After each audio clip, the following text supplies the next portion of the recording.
तो बच्चों अब सिर्फ चंद घंटे बचे हैं तुम्हारे फर्स्ट पेपर मैथ्स का पेपर की मैं बात कर रहा हूं शुरू होने में, सिर्फ चंद घंटे, और उसके बाद में पहला बोर्ड पेपर में तुम बैठोगे, एक्सपीरियंस भी करोगे कि बोर्ड एग्जाम का एक्सपीरियंस कैसा होता है। लेकिन उससे ज्यादा भाई ये पहली बार हो रहा है कि बोर्ड एग्जाम, सीबीएसई ने अपने बोर्ड एग्जाम की शुरुआत क्लास 10 वालों के लिए मैथ्स से की है, ठीक है। और मैथ्स को एक ऐसा सब्जेक्ट माना जाता है कि भाई जिसमें कि फोबिया हर दूसरे तीसरे बच्चे को होता है, फोबिया भी होता है, और उसी सब्जेक्ट में सबसे ज्यादा बच्चे फेल भी होते हैं, इधर मैथ्स और साइंस, ये दो सब्जेक्ट में ही हर साल देखा जाता है। तो इस बार बहुत बड़ा सवाल उठ रहा है, मेरे पास डीएम्स मैसेजेस की भरमार आ गई है कि सर पेपर कैसा आएगा, हार्ड इजी कैसा। तो यहां जो मैं अभी तुमको बताने वाला हूं ना, वो तुमको सारी तकलीफों से दूर कर देगा, बहुत ज्यादा कॉन्फिडेंस देगा, बहुत इंप्रूवमेंट ले आओगे। और अगर तुम पास और फेल सोच रहे हो तो उसको तो एकदम छोड़ दो, क्योंकि 40 से तो ऊपर के मार्क्स मैं तुमको दिलवा दूंगा। कैसे? वीडियो के साथ बने रहो। वीडियो में पहली बार आए हो, चैनल में पहली बार आए हो तो वीडियो को लाइक करो, ज्यादा से ज्यादा शेयर करो, अपना नाम अपना क्लास लिखो, तैयारी कैसी है वो लिखो, और भाई साहब बस अब मेरे साथ में आ जाओ, ठीक है। तो यहां पर मैं तुम्हारा कॉन्फिडेंस बढ़े इससे पहले मैं तुमको कुछ दिखाना चाहता हूं जिससे कि तुम्हारा कॉन्फिडेंस बिल्कुल बढ़ जाए। लेकिन भाई साहब यहां पर हम कुछ बेसिक बातें कर लेते हैं। हमें पता है यार फोबिया सबसे ज्यादा होता है, फेल भी सबसे ज्यादा होते हैं, लेकिन अगर मुझसे पूछो तो मैं बोलूंगा यार, मतलब डिफिकल्टी लेवल से ज्यादा मैथ्स के पेपर की अगर मैं स्पेसिफिकली बात करूं खास तौर पे, तो मैथ्स का पेपर डिफिकल्टी लेवल थोड़ा बहुत तो होता ही होता है, मैथ्स है ऑब्वियसली बात है, बट लेंथी ज्यादा होता है। 38 क्वेश्चन तुम्हारे पास में आने वाले हैं, लेकिन बहुत सारे ऐसे क्वेश्चंस हैं जो सीबीएसई बार बार रिपीट मार रही है, और आज उसी के चीजें हम आज ज्यादा से ज्यादा देने की कोशिश करेंगे। मैं अपने साइड से कोशिश करूंगा। फिर कह रहा हूं प्लीज वीडियो को लाइक करना, ज्यादा से ज्यादा सब्सक्राइब करना चैनल को, और सबको शेयर कर दो। तो यहां पर मैं शुरुआत तुम्हारा कर रहा हूं, मेरे साथ बने रहना वीडियो के अंत तक, भले 1.5 की स्पीड से। देखो यहां पे मैं बात कर रहा हूं कि भाई साहब 2026 की अगर हम बात करें तो 100% कंफर्म्ड क्वेश्चन कौन कौन से हो सकते हैं। तो यहां तुम देख रहे हो कि भाई 24 की अगर हम बात करें, ठीक है, 2024 की अगर हम बात करें तो कई क्वेश्चंस ऐसे थे जो 2025 में रिपीट हुए, और बहुत बड़ी प्रोबेबिलिटी है, संभावना है कि भाई साहब 2026 में भी आएगा। तुम्हारा सवाल जो है ना, सर क्वेश्चन पेपर कैसा आएगा इस बार, हार्ड या इजी, बताऊंगा, लेकिन पहले ये तो देख लो कि तुम्हारा कॉन्फिडेंस कैसे हाई हो रहा है। अब अगर तुम देखते हो तो भाई 2024 में 32वां नंबर का एक क्वेश्चन आया था, if a line is drawn parallel to one side of a triangle to intersect the other two sides at distinct points, prove that the other two sides are divided in the same ratio. यही question number 34 के नाम से आया 2025 board में, और same to same वही क्वेश्चन है एज इट इज, तुम देख सकते हो, ठीक है। अच्छा, 2024 का ही 27 नंबर का एक क्वेश्चन आया था, prove that this and this and this, और यही चीज 2025 में भी आया 26 नंबर के क्वेश्चन पर, prove that this and this and this. मतलब मैं ये तुम्हारा कॉन्फिडेंस बढ़ाना चाहता हूं यार, ये 5 नंबर वाले क्वेश्चंस थे, और 5 नंबर वाले क्वेश्चन में तुम जबरदस्त कर सकते हो। मैं थोड़ा साइड हो जाता हूं, ठीक है, ताकि तुम इस क्वेश्चन का स्क्रीनशॉट ले लो। अगर तुम्हारा लक बहुत बढ़िया रहा तो ये क्वेश्चन इस साल भी रिपीट हो जाएगा, और तुम आराम से 10 नंबर तो भाई साहब यहां से ले आओगे, है ना। कॉन्फिडेंस इस बात के लिए वीडियो को लाइक करना बनता है, बाय वीडियो को लाइक करो जल्दी से। अब यहां पे आता है कि भाई साहब इस बार का पेपर कैसा होने वाला है। देखो चिंता तो पहले छोड़ दो, क्योंकि जो तुम सोच रहे हो ना कि इस बार का पेपर टफ होगा, ये होगा वो होगा, बिल्कुल चिंता नहीं करना। यहां सबसे पहले मैं बात कर ले रहा हूं कि बोलते हैं ना डर आदमी को ज्यादा हराता है, तो तुम फोबिया लेके जो बैठे हुए हो वो तुमको ज्यादा लॉस कर देगा, ठीक है। किसी की बकवास मत सुनो, ऐसा पेपर आएगा वैसा पेपर आएगा, और आज तो घंटों घंटों के मैराथन में बैठने की भी जरूरत नहीं है, उतना सेल्फ स्टडी करना चाहिए, राइट। सेल्फ स्टडी और गाइडेंस, पेपर प्रेजेंटेशन वाले जो तुमने वीडियो मांगा है वो मैं तुमको ऐसा देने वाला हूं, दोपहर तक तुम्हारे पास आ जाएगा, ऐसा देने वाला हूं जिसको तुम देख करके नाच उठोगे, और साथ ही साथ इंपॉर्टेंट क्वेश्चन का एक वीडियो भी आएगा, ठीक है। ओके, तो एग्जाम फोबिया तो भैया छोड़ दो। अब यहां पे पॉइंट नंबर 2 पे हम आते हैं कि भाई साहब हम इजीली स्कोर कर सकते हैं 40 से 45 मार्क्स। तुम बोलोगे सर कैसे कर सकते हैं?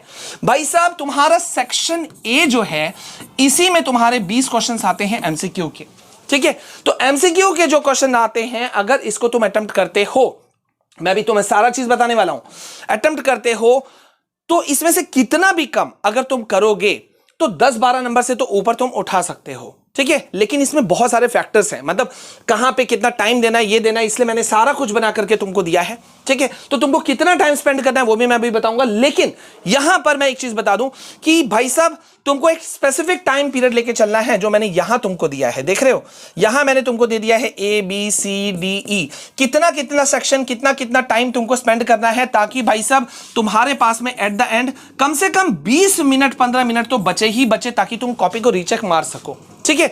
तो भाई साहब ये सेक्शन ए में जहां तुमको 20 क्वेश्चन अटेम्प्ट करने हैं, मैं तुम्हें 40 मिनट दे रहा हूं, और 40 मिनट में मान लो भाई तुम्हें 10 क्वेश्चन आते हैं, 10 नहीं आते, तो उसके लिए उस समय के लिए मैं तुमको एक ऑप्शन दे रहा हूं कि जब कुछ ना आए तो अपना हाथ जगन्नाथ वाला हिसाब किताब है, ठीक है। तो भैया बी या सी ऑप्शन पे ही जाना, ठीक है। ए और डी पे ऑप्शन पे मत जाना, मतलब अगर तुम्हें तुक्का ही मारना है तो बी और सी के साथ जाओ, और अगर इसी जगह असर्शन रीजनिंग वाला जो क्वेश्चन आता है, ठीक है, अगर उसमें जाते हो तो मोस्ट ऑफ द टाइम ज्यादा देखा जाता है कि ए या बी ज्यादातर आता है, तो तुम इसके साथ जा सकते हो। लेकिन मैं फिर रिपीट कर रहा हूं, तुक्का तब मारना जब तुमको बिल्कुल नहीं आता हो, ठीक है। तो तुम गौर करो, तुम्हें यहीं से ज्यादा अच्छे उठ जा रहे हैं। अच्छा, एक बहुत बड़ी बात मैं तुमको बता दूं कि जो फाइनल क्वेश्चन पेपर तुम्हारा आएगा, पहले दिमाग से निकाल लो, जो बोल रहे हैं ना कि बहुत हार्ड है बहुत हार्ड है, फाइनल क्वेश्चन पेपर जो आएगा वो much much much easier than होगा तुम्हारा सैंपल पेपर। तो एक बार, अभी तक भी अगर तुमने सैंपल पेपर नहीं लगाया है तो भाई साहब सैंपल पेपर जो है वो लगा के ही जाना किसी भी हालत में।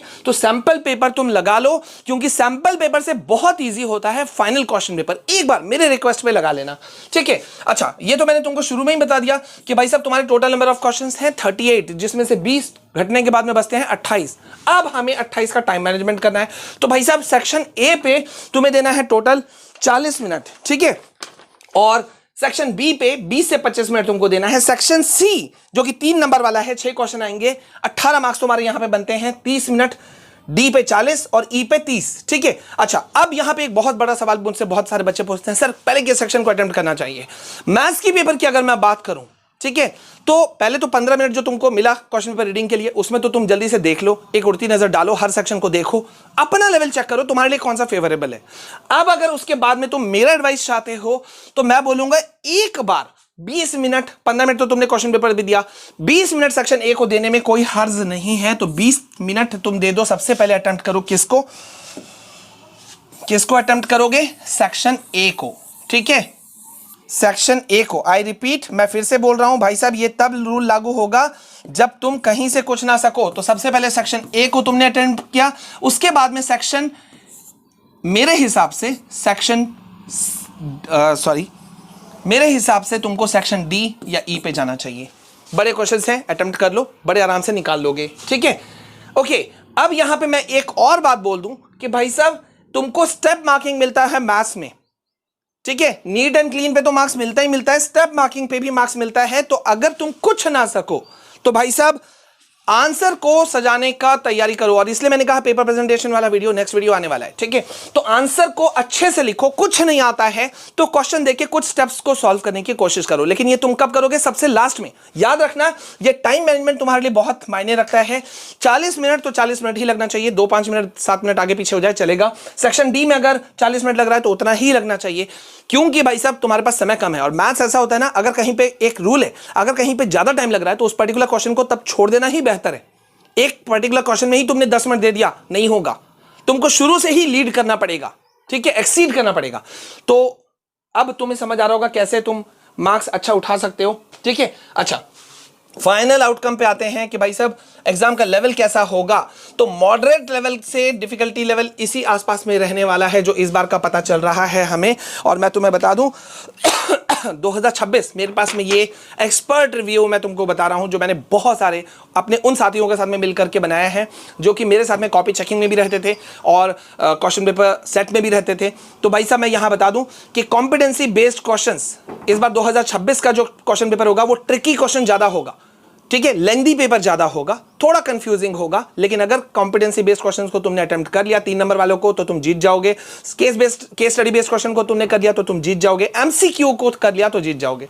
तो थोड़े बहुत एग्जाम्पलर लगाओ, पीवाईक्यूज को एक बार देख लो 5 साल वाले। मैंने अभी भी तुम्हें विद प्रूफ दिखा दिया कि भाई साहब कितने क्वेश्चन रिपीट होते हैं। तो क्वेश्चन पेपर को लेकर के डरो नहीं, किसी बकवास को सुनो नहीं, फोड़ कराओगे, लिख दो बोर्ड कमेंट सेक्शन में कि भाई साहब तुम बोर्ड को फोड़ कर। मिलते हैं नेक्स्ट वीडियो में, तब तक के लिए जय हिंद, वंदे मातरम।